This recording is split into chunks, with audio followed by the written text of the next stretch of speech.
Vous dépendez du pouvoir russe et que vous dépendez de M. Poutine. 지난번에 차단된 영상에서 중요한 부분만 제가 말씀드리겠습니다. 그럼에도 러시아와 협력이 필요한 것은 극단 이슬람주의자들에 대항한다는 것입니다. 제가 여러 국가의 지도자들을 만나려고 하는 것은 가지고 있는 공통분모를 가지고 공조할 수 있는 조직을 만들기 위함입니다. 저는 푸틴도 만났었고 폴란드 총리도 만나고 왔었습니다.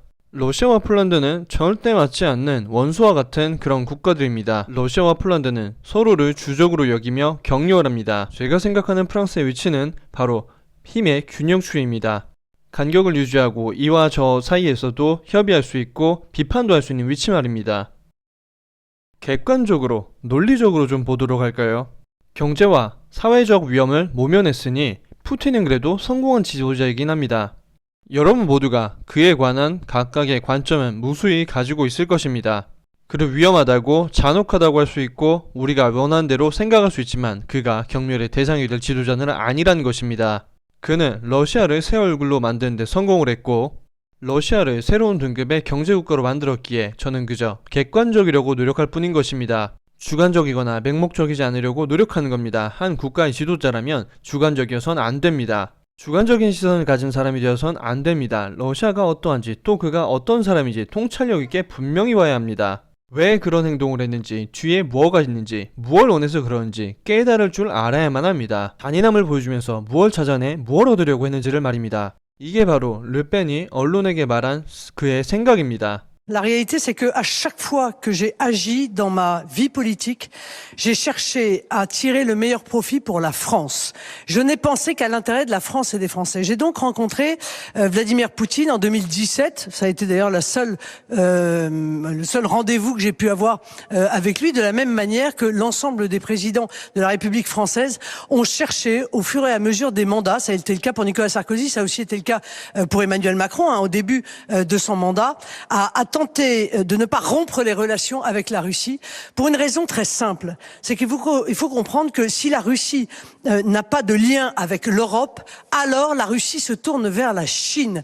Or ça, c'est un danger majeur pour l'avenir. C'est-à-dire qu'on voit se constituer une méga puissance avec le pays le plus grand du monde et le pays le plus peuplé du monde, c'est-à-dire la Russie d'un côté et la Chine de l'autre.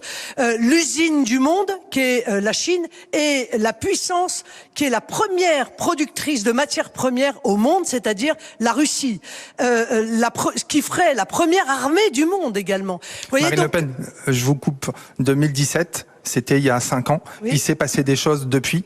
Quelle est votre position face à Vladimir Poutine ce soir? Je vais vous répondre, et j'ai répondu d'ailleurs immédiatement dès le jour en réalité de l'invasion de l'Ukraine. Donc, mais c'est quand même pour vous expliquer que quand on pense à l'intérêt de la France, on le pense à court terme, à moyen terme et à long terme. Voilà, c'est la raison pour laquelle moi j'avais essayé, pensant que j'allais devenir président de la République en 2017, d'avoir des liens qui ne soient pas des liens d'hostilité avec la Russie. Maintenant, le jour où Vladimir Poutine a lancé son armée pour attaquer les frontières d'un pays, sa souveraineté, son intégrité territoriale, je n'ai pas fait preuve de la moindre ambiguïté. J'ai immédiatement condamné cela, mais pour une raison de cohérence.